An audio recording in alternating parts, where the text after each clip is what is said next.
السلام علیکم ورحمۃ اللہ۔ کیسے ہیں مدنی صاحب؟ سب اللہ اپنی حفظ و امان میں رکھے۔ مجھے آپ سے بہت لمبی بات نہیں کرنی، لیکن بات بہت ضروری تھی، اس لیے میں نے سوچا اسے آپ کے ساتھ شیئر کروں۔ ویڈیو کو پورا دیکھا کیجیے، اسے اسکپ نہ کیا کیجیے، کچھ نہ کچھ آپ کے جاننے کے لیے یہاں موجود رہتا ہے۔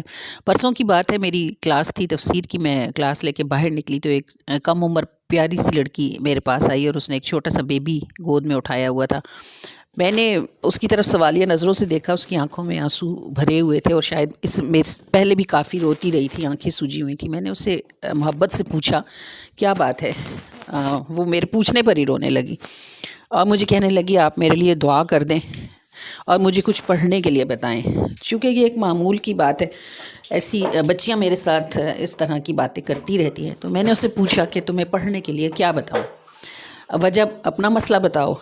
اس کے رونے میں تیزی آ گئی اور اس نے کہا میرا ہسبینڈ دوسری شادی کر رہا ہے۔ میں نے اس کی طرف دیکھا، کسی بھی لڑکے کو لڑکی میں جو بھی چیزیں چاہیے ہوتی ہیں وہ سب اس بچی میں موجود تھی۔ وہ ماشاءاللہ اسمارٹ تھی، اچھی ہائٹڈ تھی اور خوبصورت گڈ لکس تھے اس کے، اور اب تو اس کی گود میں اس کا بیٹا بھی تھا۔ میں نے اسے حیرانگی سے دیکھا اور پوچھا کیوں؟ اس نے کہا میری حماقتوں کی وجہ سے۔ میں نے اس کو گاڑی میں بٹھا لیا اور میں نے اس سے کہا مجھے تسلی سے بات بتاؤ۔ وہ کہنے لگی میری شادی کے 2 سال کے بعد میری امی فوت ہو گئیں۔ ہم 4 بھائی بہن تھے، 3 میرے بھائی تھے، ایک میں بہن تھی، بڑی لاڈلی تھی۔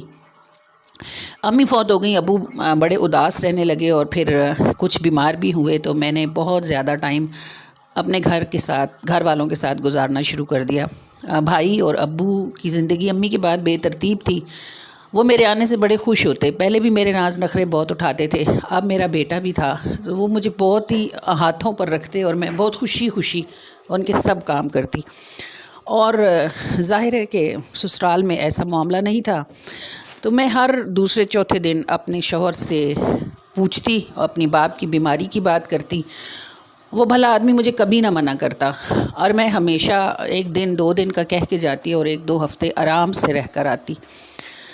گھر واپس آتی تو چونکہ گھر سسرال بھی بھرا پورا تھا، 5-6 دیورانیاں جٹھانیاں تھے ہم، تو میرے شوہر کو کسی قسم کی کوئی تکلیف نہ ہوتی میرے جانے کے بعد، علاوہ اس کے کہ وہ مجھے مس کرتے اور اپنے بیٹے کو بھی۔ شروع میں تو انہوں نے مجھے واپس آنے پر پیار سے غصے سے آرام سے سمجھایا کہ میرا بار بار جانا انہیں تنگ کرتا ہے اور وہ ڈسٹرب ہوتے ہیں، لیکن مجھے اپنے گھر جا کر جو خوشی ملتی تھی اور بھائیوں کے ساتھ، بھائی ابو کے ساتھ بیٹھ کر، اس پر میں نے کوئی زیادہ توجہ دینے کی ضرورت نہیں سمجھی۔ سب کچھ اچھا ہی چل رہا تھا، لیکن آہستہ آہستہ مجھے محسوس ہونے لگا کہ میرے شوہر میری طرف اس طرح متوجہ نہیں ہوتے جس طرح وہ پہلے ہوتے تھے، نہ وہ اپنے بیٹے کے ساتھ اتنا لاڈ کرتے۔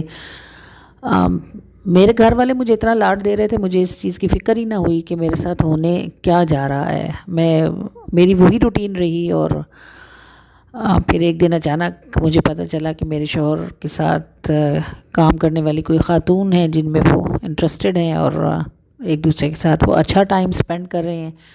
ظاہر ہے کہ میرے لیے بہت بڑا دھچکا تھا، کیونکہ میں نے تو یہ سمجھا تھا کہ میری لائف اب سیٹل ہو گئی ہے اور میں اپنے گھر میں آباد ہو چکی ہوں، تو مجھے کوئی کچھ کہہ ہی نہیں سکتا۔ کسی نے تو واقعی کبھی کچھ کہا ہی نہیں۔ میری ساس بھی بھلی عورت تھیں اور گھر والے بھی اپنے اپنے کام سے کام رکھتے تھے، لیکن خود مجھے ہی کسی نے یہ بات نہ سمجھائی کہ اگر اپنے شوہر کو میں نے مسلسل توجہ نہ دی تو بہت جلد وہ کسی اور کی توجہ کی طرف مائل ہو جائے گا۔ اور یہ ایسا ہی ہوا کہ میں اپنے گھر والوں میں ہی مسلسل انوالو رہی اور اپنے شوہر کو وہ توجہ نہ دے سکی جو وہ مجھ سے ڈیمانڈ کرتا تھا۔ اب اس کا نتیجہ یہ ہوا ہے کہ اس نے دوسری شادی کرنے کا فیصلہ کر لیا ہے اور اب میرا رونا، میری معذرتیں، کوئی چیز اس پہ اثر نہیں کرتی۔ اپنی کلیگ کے ساتھ اس کی اتنی انڈرسٹینڈنگ بن چکی ہے کہ وہ عنقریب ہی نکاح کرنے جا رہے ہیں اور یہ بات میرے لیے قابل برداشت نہیں ہے۔ اس کی ناک رو رو کے سرخ ہوئی ہوئی تھی اور ہچکیاں اس کی بندھی ہوئی تھی۔ بحیثیت عورت مجھے خود اس بات سے بڑی تکلیف ہوئی۔ ہم اپنی بچیوں کو رخصت کرتے ہیں تو اس دعا کے ساتھ کرتے ہیں کہ اللہ انہیں اپنے گھروں میں آباد ہونا اور پھلنا پھولنا نصیب فرمائے، لیکن بچیوں کو شادی شدہ زندگی میں بہت ساری رہنمائی کی ضرورت ہوتی ہے، اور رہنمائی کرنے والے اٹھ جائیں تو گھر بسنے مشکل ہو جاتے ہیں۔ اس کی حالت میں مجھے ترس بھی بہت آ رہا تھا، لیکن میرے بس میں بات کچھ بھی نہیں تھی کہ پانی سر سے گزر چکا تھا، اور یہ سب نقصان اس کی اپنی حماقتوں کی وجہ سے تھا۔ اب ساری زندگی اسے اپنے سر پر ایک ایسی عورت کو برداشت کرنا تھا جو اس کی جگہ پر آ گئی تھی، اور اس کے سوا اس کے پاس چارہ نہیں تھا۔ تو اللہ کریم اور مہربان ہماری بچیوں کے نصیب اچھے فرمائیں، اور انہیں اپنے گھروں میں بسنا نصیب فرمائیں۔ لیکن ایک ریکویسٹ ہے میری گھر والوں سے بھی کہ جب آپ بیٹیاں رخصت کر دیتے ہیں تو انہیں یہ بات سمجھایا کریں کہ اب انہوں نے اگلے صحنوں میں اگنا ہے، ٹھہرنا ہے، پھلنا پھولنا ہے، تاکہ وہ گھنا درخت بن سکے۔